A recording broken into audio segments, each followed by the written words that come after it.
In June 2025, the covert rivalry between Israel and Iran exploded into open warfare, shattering decades of shadow conflict and proxy battles.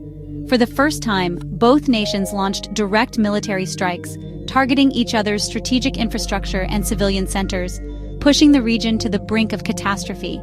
The world watched as missiles lit up the skies over Tehran and Tel Aviv, signaling a new era of unpredictable, high-stakes confrontation. This video will break down the catalysts, strategies, and global consequences of this historic escalation, examining its impact on security, economics, and the future of the Middle East. The rules have changed. What comes next could reshape the world order. Israel's Operation Rising Lion, a high-stakes gamble, a desperate measure, or a necessary act of self-preservation. It began with pre-dawn airstrikes on June 12, 2025, a date that would forever be etched in the annals of Middle Eastern history. The operation unfolded under the cloak of darkness, as Israeli warplanes streaked across the sky, their targets predetermined and their mission critical. The operation was authorized by Prime Minister Netanyahu, a leader known for his hawkish stance on national security and his unwavering commitment to protecting Israel's interests. Netanyahu claimed that urgent intelligence revealed Iran was mere weeks away from achieving nuclear weapon capability. This intelligence, presented in hushed tones and confidential briefings, painted a dire picture of an imminent threat. Israeli officials argued they had no choice but to act decisively and unilaterally. They emphasized the existential threat posed by a nuclear-armed Iran, stating that inaction was simply not an option. The primary target was Iran's Natanz nuclear facility, along with the nuclear facilities located in Esfahan. These sites were believed to be at the heart of Iran's nuclear ambitions. The objective was clear: to cripple Iran's nuclear program, dismantle its key infrastructure, and ultimately prevent the emergence of a nuclear-armed Iran, a scenario deemed unacceptable by Israeli leadership. But the strikes didn't stop there. They also extended to IRGC command centers located in Tehran, with the aim of disrupting Iran's ability to coordinate a swift and effective military response. The strikes sought to degrade Iran's overall military capabilities and diminish its capacity to retaliate against Israel or its allies. Timing was absolutely critical. Israel's strategic calculus factored in the prevailing international climate, believing that the perceived urgency of the Iranian nuclear threat provided a narrow window of opportunity to act before facing widespread international condemnation. Operation Rising Lion was carefully framed as a last resort act of defense, emphasizing the need to protect Israel from an imminent threat rather than an act of unprovoked aggression. Israel was betting that the decisive nature of its actions would ultimately limit the extent of global backlash and garner some level of understanding, if not outright support, from key international players. The world now faced a direct and potentially catastrophic confrontation, a geopolitical powder keg ignited by Israel's preemptive strikes. The nuclear question hung heavy in the air, more urgent and fraught with danger than ever before, threatening to plunge the region and perhaps the world into unprecedented chaos. Operation Rising Lion showcased Israel's advanced military planning, combining stealth air power, electronic warfare, and covert sabotage. F-35 Adir jets and long-range F-15s struck deep into Iran, aided by Mossad operatives who sabotaged air defenses and jammed communications. Electronic warfare aircraft blinded Iranian radar, creating confusion and opening corridors for the main strike force. The integration of ground sabotage, electronic jamming, and stealth technology allowed Israel to inflict heavy damage on nuclear and military targets. Satellite images soon confirmed catastrophic destruction at Natanz, Esfahan, and IRGC command posts. While debate remains about the long-term setback to Iran's nuclear program, Israel's willingness to take unprecedented risks was clear. The operation redefined the boundaries of modern hybrid warfare. Iran's response was swift and massive. Operation True Promise III unleashed over 150 ballistic missiles and 100 Shahed drones at Israeli cities and military sites. The attack aimed to overwhelm Israel's Iron Dome and Arrow defenses, using waves of drones to exhaust interceptors before launching powerful missiles. While most threats were intercepted, some missiles struck Tel Aviv and Haifa, causing significant casualties and infrastructure damage. Air raid sirens and explosions shattered daily life, exposing the limits of even the most advanced defenses.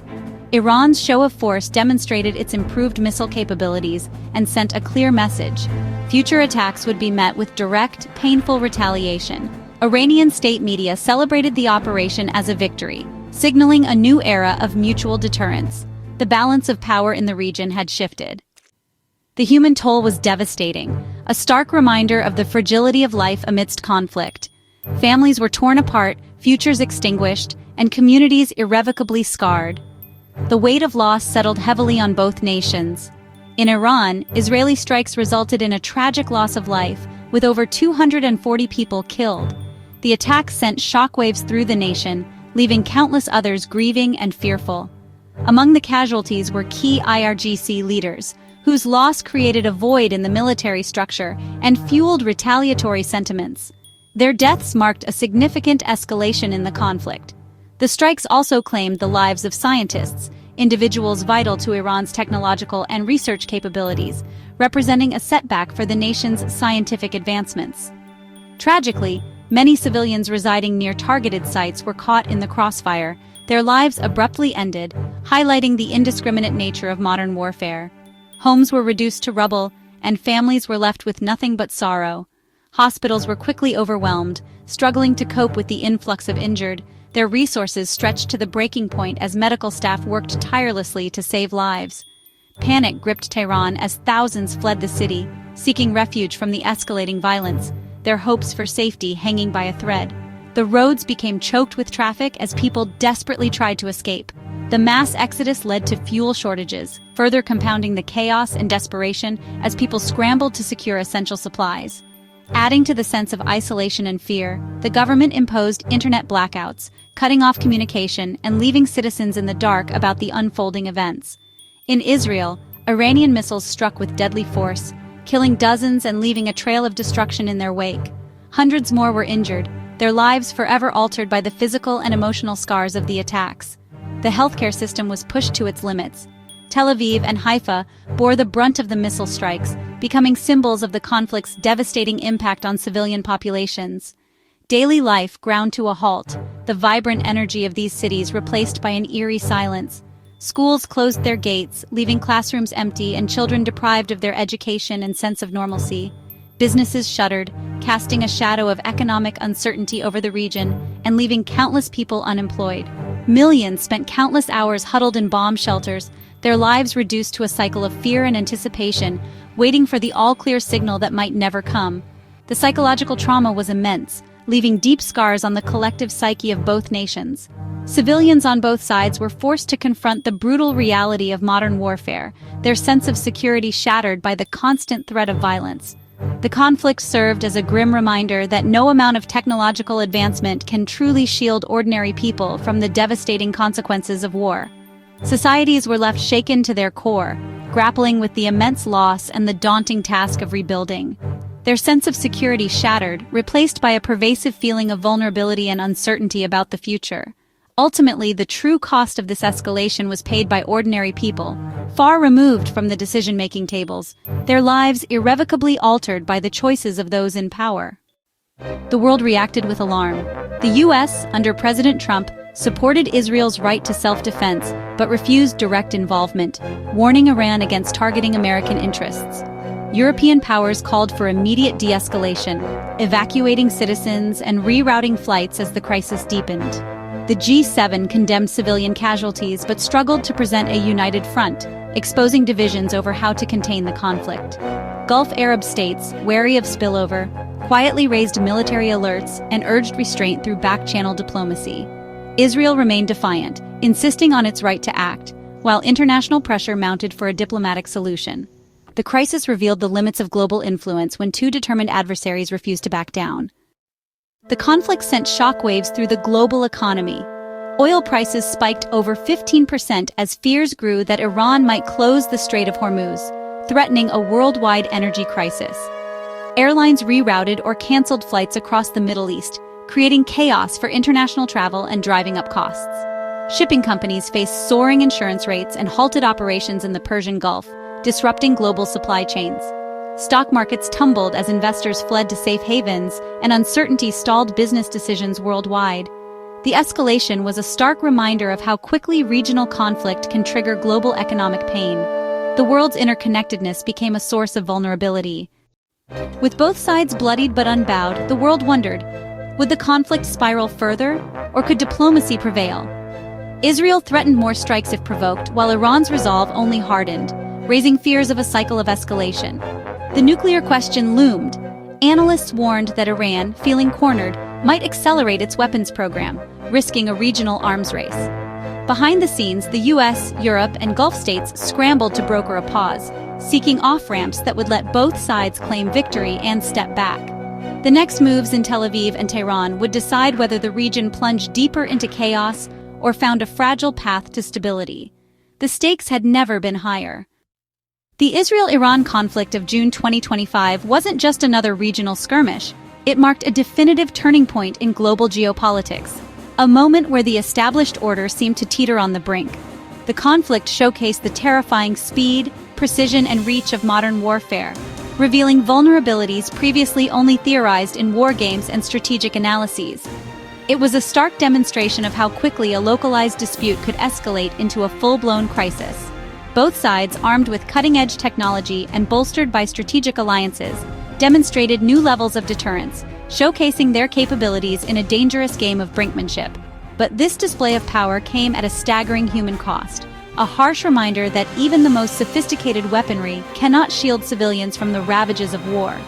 Hundreds dead, their lives cut short in the blink of an eye, leaving behind grieving families and shattered communities. The casualty reports painted a grim picture of the conflict's devastating impact, thousands displaced from their homes, forced to seek refuge in overcrowded camps and unfamiliar territories, their lives uprooted and their futures uncertain. The humanitarian crisis deepened with each passing day, and entire cities traumatized, scarred by the relentless bombardment and the lingering fear of renewed conflict. The psychological wounds of war ran deep, affecting generations to come. The crisis raised urgent questions on the international stage, forcing world leaders to confront the uncomfortable realities of modern warfare and the limitations of existing diplomatic frameworks. Has the threshold for direct conflict between major powers been lowered in an era defined by proxy wars and cyber warfare? Are we entering a new age of great power competition, where the risk of miscalculation is ever present?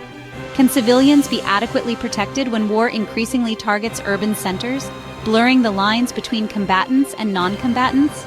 Is international humanitarian law fit for purpose in the 21st century?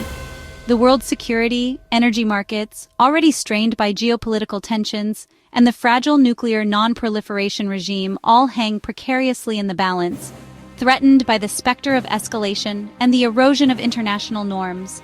As the dust settles and the immediate crisis subsides, the future remains deeply uncertain, a landscape of shifting alliances and simmering tensions. Will this conflict be remembered as a prelude to a wider, more devastating war, a catalyst for global instability and a descent into chaos? Or will it mark the start of a tense, unstable stalemate, a new normal characterized by constant vigilance and the ever-present threat of renewed hostilities? The hard-won lessons of June 2025, paid for in blood and tears, will undoubtedly shape military doctrines and diplomatic strategies for years, perhaps decades to come. The world is no longer a passive observer, able to stand idly by. It is an active stakeholder in a crisis with far-reaching global consequences, demanding a collective response to prevent future catastrophes.